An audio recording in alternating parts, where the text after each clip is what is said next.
बसपा 2 बार 6-6 seat जीती राजस्थान में विधानसभा की, और दोनों बार अशोक गहलोत आपकी पार्टी को ले उड़ी। अब हम अशोक गहलोत को ले डूबेंगे? खाली पिताजी के पीछे नाव अपनी पार लगाना चाहते हैं, लेकिन फंड में उनको पैसा देना पड़ेगा। जग मार के देंगे पैसे, क्यों नहीं देंगे सर? भाई पिछड़ा हुआ जिला है, कितने लेंगे नहीं जीतेंगे। जी बिल्कुल। हाँ, या वैसे कैसे कितने लेंगे, मैं कहता हूँ जीतूंगा मैं। तो जोधपुर की सीट पे इन्होंने अपने बेटे को लड़वाया और 3,81,000 से हारे।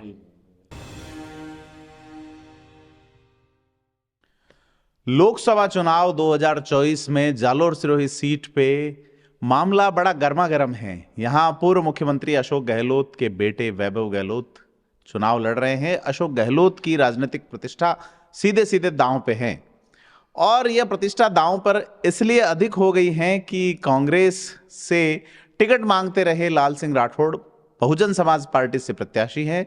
लाल सिंह राठौड़ की और से दावा है कि करीब 11 लाख वोटर जो कि SC ST और राजपूत समाज के हैं, उन पे उनकी सीधी नज़र है, और वो लोग जो कि स्थानीय के मुद्दे पे वोट करना चाहते हैं, उनके लिए लाल सिंह राठौड़ बसपा के हाथी वाले निशान पे चुनाव मैदान में है। आज रूबरू होंगे लाल सिंह राठौड़ से, क्या कहते हैं, क्यों उन्होंने बसपा का दामन थामा, और ये जो लोकसभा सीट है जहां कांग्रेस पे आरोप लगता रहा है कि वो अक्सर बाहरी प्रत्याशी को टिकट देते हैं।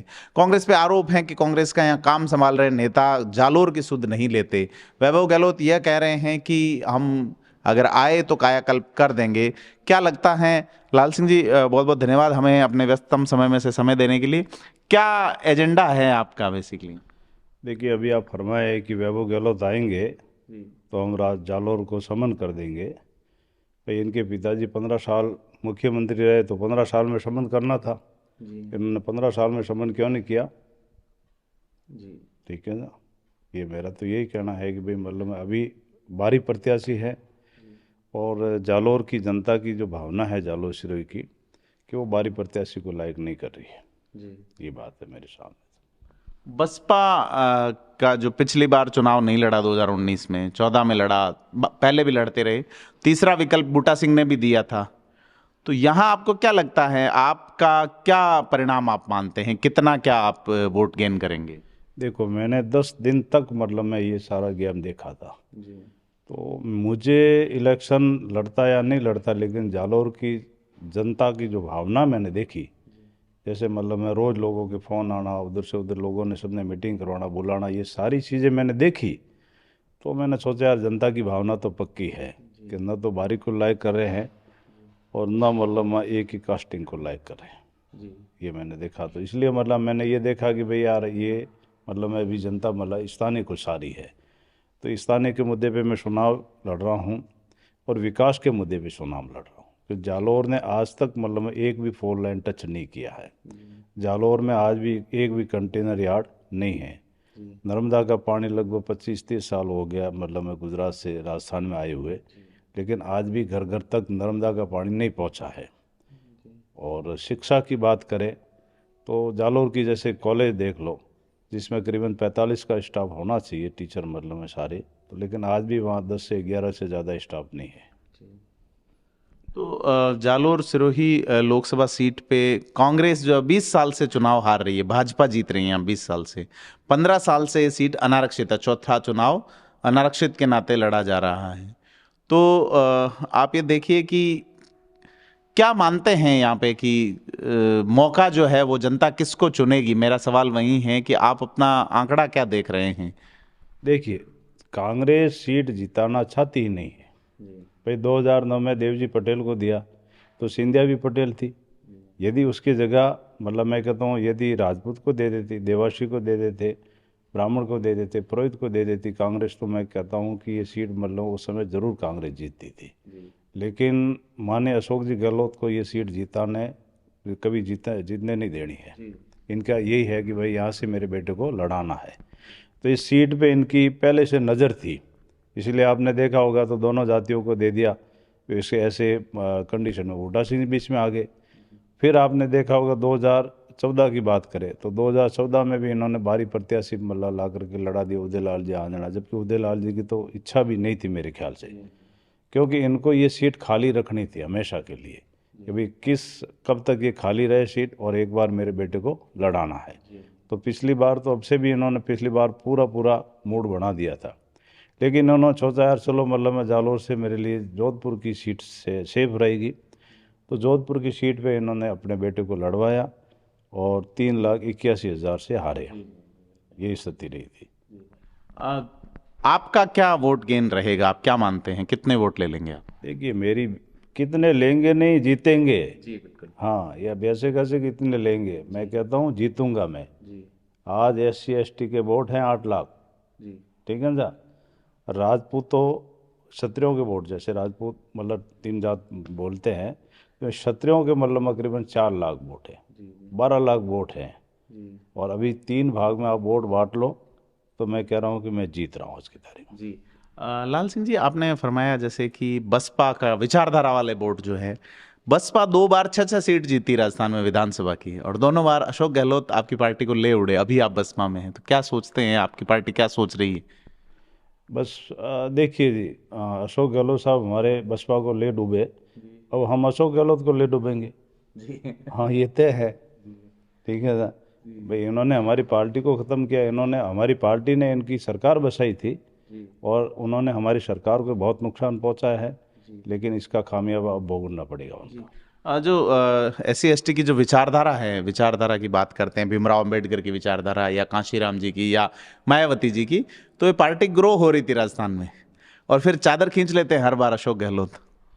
नहीं, वो तो खींचते हैं। तो अभी देखो प्रदीप सिंह जी, अब किसकी चादर खींचेगी आप देख लेना। ये तो 26 तारीख को मतलब जालोर। आपका एक डायलॉग आया था कि मैंने तलवार अब म्यान में नहीं की है, वो क्या था? बराड़ा हनुमान जी वाले कार्यक्रम में। नहीं नहीं, वो हमने ये कहा था कि हम क्षत्रिय हैं, धर्म के लिए हमने तलवार उठाई थी। तो हमने जालोर सिरोही की जनता के हक की लड़ाई लड़ रहा हूँ आज भी मैं। मेरा एक ही कहने का है कि 2009 में ये सीट सामान्य हुई है, तो सामान्य में दोनों पार्टियों में से किसी ने सामान्य को टिकट नहीं दिया है। तो आज जो जालोर सिरोही की जनता मेरे को बार बार यही कह रही है कि लाल सिंह जी आप उतरो, मतलब हमें तीसरा विकल्प चाहिए। इसलिए मैं मतलब इलेक्शन लड़ना नहीं चाहता था। 36 कौम की भावनाएं देखी मैंने और 36 कौम का जो मन देखा, और इन्होंने मेरे को कहा कि आप एक बार खड़े होकर के देखो तो सही। तब मैं खड़ा हुआ और मैं आपको प्रदीप सिंह जी विश्वास दिलाता हूँ कि आप परिणाम देखते जाओ। मेरे अब BJP को टिकट मिला 2 तारीख को, इनको महीना हो गया मतलब मैं एक जी, ठीक है ना, आज 2 तारीख है। और कांग्रेस को टिकट मिला 10 तारीख को, आज इनको महीना मतलब करीबन 22 दिन हो गए। और मेरे को तो 20 तारीख को टिकट मिला, 10 दिन हो गया। और 10 दिन में भी मैं तो इनके पैरल आगे खड़ा हूँ आज की तारीख में। आज आप खुद भी मान रहे हैं कि त्रिकोणीय संघर्ष है। थोड़े दिन के बाद यही कहोगे कि त्रिकोणीय संघर्ष नहीं है, मतलब आप खुद अपने मुंह से कहोगे अब मैं जीत रहा हूँ। 2019 वाले चुनाव में जोधपुर में हमने देखा था आप वैभव गहलोत के साथ थे, आपने उनको कहा भी था कि जालोर सिरोही लड़ लो। इस बार आप खुद लड़ रहे हैं। वैभव गहलोत को व्यक्तिगत आप कैसे व्यक्ति मानते हैं, कि पर्सनैलिटी कैसी है वैभव गहलोत की? हाँ, वो तो मतलब आप खुद देख रहे हैं, पिताजी का बड़ा फोटो, इनका पीछे छोटा फोटो आगे हैं। तो सारी जनता ही समझ रही है कि खाली पिताजी के पीछे नाव अपनी पार लगाना चाहते हैं, लेकिन जनता समझती है सर ऐसे पिताजी के पीछे नाव पार नहीं लगेगी। जालोर सिरोही के लोग सीधे सरल लोग हैं, ज़्यादा यहाँ एजुकेशन नहीं है, इलाज के लोग गुजरात जाते हैं। तो क्या लगता है कि पूर्व CM होना, जिसमें वो कह रहे हैं विकास की गंगा बहा देंगे हम जालोर सिरोही में, खास करके बड़ा डायलॉग आ रहा है, पहले के सांसद ने कुछ नहीं किया, तो इसको आप कैसे देखते हैं? पहले के सांसद ने नहीं किया तो वो उन्होंने भोगा, ठीक है था। जनता ने उनको साचौर में इनकी क्या हालत कर दी। और अभी भी आप यूँ देखने जाते जो लुम्बा राम जी है, ये एक एजे देव जी का ही मतलब है दूसरा रूप ही मान लो आप, ठीक है ना सर। देव जी ने अपना ही बंदे को खड़ा किया है और देव जी ही उसको जिताना चाहते हैं और देव जी ही वापस शासन करना चाहते हैं, ये तय है, ठीक है। अब रही बात, गहलोत साहब कह रहे हैं हम विकास की गंगा बहा देंगे, तो आप आए हो तो 2-1 दिन गाड़ियां लेकर के जालोर में सब जगह घूमिए। जालोर से साचौर जाइए, आपको रोडों की हालत पता चल जाएगा। जालोर से आप रोहित होते हुए जोधपुर जाओ, आपको पता चल जाएगा रोड कैसे हैं।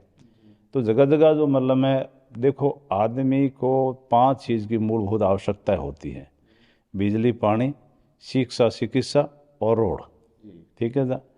तो रोडों की हालत आप देख रहे हैं, पानी की हालत देख रहे हैं। आज भी नर्मदा का पानी गांव में नहीं पहुंचा है। लोग मतलब अभी देख लेना, मतलब 15 दिन के बाद में मतलब कितने मतलब में आप पानी के लिए तरसते हैं, ठीक है। तो पानी के हालात मतलब मैं देख रहे हैं कि घर घर जो नर्मदा का पानी आज तक पहुंच जाना चाहिए था, लेकिन आज तक अभी पानी नहीं पहुंचा है।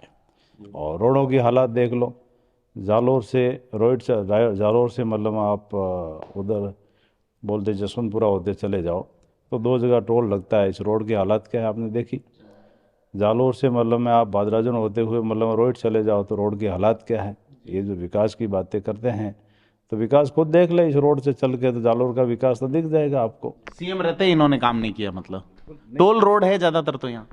टोल रोड तो जहाँ जाओगे वहीं टोल रोड लगते हैं भाई। जालोर से मतलब जसवंतपुरा जाते हो तो टोल रोड है ही है, लेकिन इस पर भी कहाँ ध्यान देते हैं भाई। वहाँ तो कोई सरकारें हो, लेकिन ये नेता ही नहीं बोलते, सभी गहरी नींद में सोए हुए, भले बीजेपी के नेता हो या कांग्रेस के हो।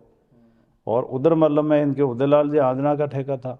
हाँ, वो चेतक इंफ्रा वाला मामला कि उदयलाल आंजना ही टोल वसूल रहे हैं। उदयलाल जी का आंजना का टोल था और इनका कैबिनेट वो मंत्री था, और इनके मंत्री से भी ये काम नहीं करवा पाए। लाहौर की जनता ने, जालोर की जनता ने कितना दुख देखा है। जो एक मतलब में जोधपुर जोन से ये रोड को सीधा कनेक्ट है, आज जालोर की हालात इतनी मतलब में बैकवर्ड क्यों होता जा रहा है? जालोर की कनेक्टिविटी नहीं है। जालोर मतलब कनेक्टिविटी में कितना पूर है आप खुद देख रहे हैं। आदमी मतलब में कभी भी सोचता है, एक बार आता दूसरी बार आने का सोचता ही नहीं है। देश आज़ाद हो गए 76 साल हो गए, अभी भी मतलब बैकवर्ड में आएगा जालोर जी। बिल्कुल। मैं चाह रहा हूँ कि मतलब मैं एक बार जनता ने, जालोर शहर की जनता ने मेरे को मौका दिया तो ज़रूर मतलब मैं डेवलपमेंट करूँगा। बीजेपी कह रही है डबल इंजन की सरकार चाहिए, एमपी भी बीजेपी का हो, एमएलए भी बीजेपी का हो। बसपा की केंद्र में भी सरकार नहीं है, राज्य में भी सरकार नहीं, आप कैसे उठाएंगे मुद्दे? बिल्कुल, मेरी सुनिए सर, सरकार डबल इंजन की हो कि मतलब ट्रिपल इंजन की हो, मैं ये नहीं कह रहा हूँ सर। टैक्स तो सबसे वसूल हो रहा है, ठीक है सर। एमपी फंड में उनको पैसा देना पड़ेगा, जग मार के देंगे पैसे, क्यों नहीं देंगे सर? भाई पिछड़ा हुआ जिला है तो उनके लिए डेवलपमेंट के लिए पैसे देने पड़ेंगे, नहीं देने पड़ेंगे? पैसा तो देना ही पड़ेगा फंड। अच्छा, क्या जालोर सिरोही की जनता टैक्स नहीं दे रही है क्या? तो वही देना पड़ेगा। आज पैसे मतलब में सरकारों से लाने आने चाहिए। आज संसद में आवाज उठानी आनी चाहिए। सरकार मतलब में ऐसी बात है कि सरकार आज लूटने में कोई कमी थोड़ी रख रही है। जो डीजल मतलब में 56 रुपये था, उस समय मोदी जी कहते थे कि देश का प्रधानमंत्री महंगाई का मैं बोलने के लिए तैयार नहीं है। आज देश का प्रधानमंत्री महंगाई के लिए मतलब कुछ बोलता ही नहीं है। रोजगार की बातें करो तो आज 80 करोड़ मतलब में आज भी बीपीएल की श्रेणी में आते हैं, जो 5 किलो अनाज लेकर के गुजर रहे हैं। 60 करोड़ लोग हैं जो जिनको मतलब आज नहीं बांट रहे। तो आप खुद एक्सेप्ट कर रहे हैं कि 80 करोड़ तो गरीब हैं। तो आप देख लो 2014 से लेकर 2024 तक आप पूरी काउंटिंग करोगे तो गरीबी बढ़ी है, घटी नहीं है। बेरोजगारी बढ़ी है, घटी नहीं है। आप बिजनेसमैन हैं, आपका ग्रेनाइट का माइनिंग का बिजनेस है। वैभव गहलोत भी एक बिजनेसमैन है, हालांकि उन वाले बिजनेस में ईडी की कार्रवाई चल रही है, जैसा किरोड़ी मीणा ने आरोप लगाया है। वो 1-2 बार पेश भी हुए हैं। वैभव गहलोत का कहना है कि मैं अब यहीं का होके रहूंगा। क्या लगता है आपको, बिजनेसमैन के खिलाफ इस तरह की कार्रवाई हो रही है, या वैभव गहलोत को जिस तरीके से बुलाया गया आपके सामने प्रत्याशी? तो आप खुद देख रहे हैं मतलब में बुलाया गया है तो इन्होंने एक बार जवाब दिया है, और भी बुलाएंगे, आप देख लेना। अब जो पेपर लीक का मामला देख लो, अपने माता पिता बेचारे गरीब बच्चों को, गरीब माता पिता बच्चों को पढ़ाने के लिए पेट चीर करके वो पढ़ाते हैं, और मतलब हालात क्या है। पेपर लीकेज, कितने लीकेज हुए, कितने मतलब में लोग घर गए, अभी भी कितने जाएंगे पता नहीं। ये मतलब में जो अभी पेपर लीक वाली जो आग है ना, ये कहाँ तक पहुंचेगी ये भगवान मालिक। आपके लोकसभा क्षेत्र में सबसे ज्यादा मास्टरमाइंड बताए जाते हैं इसके, तो क्या लगता है आपको? अंदरूनी बात कोई बताओ आप। नहीं देखिए, ये कहाँ से बढ़ रहा है वो पता है इनको, ठीक है ना। और सरकारों को पता है, सरकारों को ध्यान देना चाहिए था। सरकार ध्यान देती तो ना तो इतने पेपर लीकेज होते और ना मतलब में युवाओं की जिंदगी बर्बाद होती। बीजेपी कह रही है कि हम कार्रवाई कर रहे हैं, तो क्या मोटी मछलियां फंसेगी या चुनाव लड़के और छोड़ देंगे? अब देखो, आग लगती है तो इसमें छोटी भी मछलियाँ फंसती हैं, बड़ी भी जलती है, सब जलते हैं, ऐसी कोई बात नहीं है। लाल सिंह जी, आपका बेसिक एजेंडा जो है, सिरोही जालोर 2 जिले हैं, अब सांचौर भी जिला है, तो कई लोगों की कुछ अलग तरीके की समस्याएं आ रही है, जैसे जिला बनने के बाद में। तो क्या सोचते हैं, आपका बेसिक एजेंडा क्या रहेगा? पहला काम आप कौन सा करेंगे अगर आप जीतते हैं तो? देखो, मेरा पहला काम है कि जालोर को कनेक्टिविटी अच्छी मिलनी चाहिए। जालोर मतलब मैं अभी जालोर ले लो, सांचौर ले लो, और इनकी कनेक्टिविटी नहीं है। मतलब जब तक एक डिस्ट्रिक्ट को 2 से 3 फोर लाइन नहीं मिलती है तो डेवलपमेंट नहीं होता है। डेवलपमेंट में सबसे बड़ा जो रुकावट होता है वो जब फोर कनेक्टिविटी होती है। एक दूसरे में आज इलेक्ट्रिसिटी बन चुकी है, भी लगभग ये चालू भी हो जाएगी थोड़े दिन में। तो इसमें सबसे ज़्यादा मेरा फोकस रहेगा कि ज़्यादा से ज़्यादा ट्रेनें स्टार्ट हो जाए, ताकि मतलब में लोगों की कनेक्टिविटी आने जाने में बहुत सुविधा। पिशावर के लोग बड़े परेशान रहते हैं। पेशावर के बहुत परेशान है, तो उसके लिए मतलब मैं पुरजोर से आवाज़ उठाऊंगा कि ज़्यादा से ज़्यादा इनको ट्रेनें मिले और एक 2 कंटेनर यार्ड मिले, जैसे ग्रेनाइट के लिए। ग्रेनाइट के लिए, प्लस मतलब में उधर बिनमाल में 2 कंटेनर हो जाएगा तो मतलब देश अपना आप ही डेवलपमेंट, सॉरी मतलब जालोर सिरोही का डेवलपमेंट होगा। ये कंटेनर यार्ड के बारे में बता दूं, यहाँ ग्रेनाइट की बहुत बड़ी मंडी है। आप ग्रेनाइट एसोसिएशन के अध्यक्ष भी रहे हैं और यहाँ आपके नेतृत्व में आज तक की सबसे बड़ी हड़ताल यहाँ हुई थी, जिसमें जीएसटी 28% कर दिया गया था और फिर 18% करवाया गया। तो इंडस्ट्रियलिस्ट की जो समस्याएं हैं वो बड़ी है। रोजगार एक बड़ा इशू है। यहाँ का बच्चा 10वीं पास करता है, उसके आसपास जॉब नहीं है। एक इलाका है जहां से तो लोग पेपर लीक के बारे में सोच लेते हैं, लेकिन दूसरा एक बड़ा इलाका है जो विचार करता है कि दिशावर में जाके रहें। एम्प्लॉयमेंट को लेके क्या होना चाहिए? देखिए, एम्प्लॉयमेंट को ये बढ़ने देना ही नहीं चाहते हैं। देखो ये बात है, जब सरकारों ने जब तक अपना टैक्स सीमित नहीं किया तो सारे व्यापार खत्म हो जाएंगे। मैं आपको ये इस चीज़ की गारंटी देता हूँ। देखिए मतलब में जैसे 5% वेट था, तो 5% का आप 7% करते हो तो लोग मतलब में इस जेल भी लेते हैं और व्यापार भी थोड़ा चलता है। लेकिन इन्होंने 5% से बढ़ा के सीधा 28 कर दिया। बड़ी मतलब में लड़ाई लड़ी हमने। ये क्या है कि मतलब में अभी सीधे सीधे गुजरातियों को फ़ायदा दे रहे हैं मोदी जी और अमित शाह का, इनका सीधा फंडा है साहब। जैसे गुजरात के अंदर जो टाइलें बनती है मोरबी के अंदर, इनका बड़ा प्रोडक्शन है, तो वो सारी एक्साइज में आ रही थी। तो हमारी तो छोटी छोटी यूनिटें एक्साइज में आती नहीं थी, तो हमारे तो 5% वेट लगता था, इनके लगता था 33% एक्साइज लग रही थी। तो वो एक्साइज फर्म में आती थी एक्साइज नोट, क्योंकि मतलब उनके रोज़ की सेल किसी के 50 लाख की, किसी के 1-1 करोड़ की सेल थी। तो हमारे तो एक साल में भी 1.5 करोड़ की सेल नहीं आती, कि छोटी लघु उद्योग था। तो उन्होंने सोचा कि मतलब मैं गुजरात और इनका एक ही टैक्स कर दें, तो हमारे 5% से बढ़ा के सीधा 28% कर दिया। और गुजरात में जो टाइलों के ऊपर जो मतलब मोरबी में जो बनती है, इनके ऊपर मतलब में इन्होंने सीधा 33 से घटा के 28 कर दिया। इनका तो 5% कम हो गया और हमारा सीधा मतलब में 5 गुना हो गया। फिर लड़ाई हमने लड़ी, तो इन्होंने 28 से मतलब 18% किया, तो हमारे भी मतलब 18 किया, उनके भी 18 हो गया। अब जिनके 33 लगता था उनके 18 हो गया, यानी कि 50% हो गया। और हमारा तो मतलब फिर भी मतलब 3.5 गुना कर दिया, 5% का 5.5 गुना कर दिया। तो ये सीधा सीधा फंडा है। ये मतलब में गुजरातियों को सीधे सीधे फायदा पहुंचाते हैं, ये इसमें कोई शक नहीं। आप मतलब में आज देख लीजिए राजस्थान की सरकार बन गई, जो इनके हालात क्या है। भाई जनता मतलब में विधायक सुनती है और विधायक दल की मीटिंग होती है और विधायक दल मतलब अपना नेता सुनते हैं मुख्यमंत्री को, लेकिन न तो नेताओं की मीटिंग हुई, न विधायक दल की मीटिंग हुई। एक दिल्ली से सीटी आई थी और राजनाथ सिंह ने जैसे सीटी खोली तो मैडम के भी होश उड़ गए। आज तक आपने मतलब में क्या लोकतंत्र में ऐसा देखा है क्या? तो लाल सिंह जी, आप मौजूदा जो सरकार है उस पर आप कमेंट कर रहे हैं, चलो। नहीं, देखिए मौजूदा हो गए भले गई है, मतलब मेरा कोई कमेंट तो गलत तो नहीं है। गलत नहीं, मैं ये कह रहा हूँ कि भाई जिस तरह की विधायक दल की मीटिंग क्या कहती है, ये हमारा नेता होना चाहिए। भाई विधायक दल ये कहता है कि मतलब मैं जैसे 115 थे, तो 115 की मतलब मंशा थी क्या, मतलब मैं भजन लाल जी को मुख्यमंत्री बनाया जाए, ठीक है सर। विधायक दल की मंशा थी कि मोदी जी की मंशा थी? मैं नहीं कहता हूँ, मतलब आप राजस्थान की जनता को पूछो ना पूरी, ठीक है, वो तो सबने देखा है। तो ये इतनी मतलब मैं तानाशाही कितने कितने दिन चलेगी यूँ? ये तो मतलब मैं एक हिटलर स्टाइल है।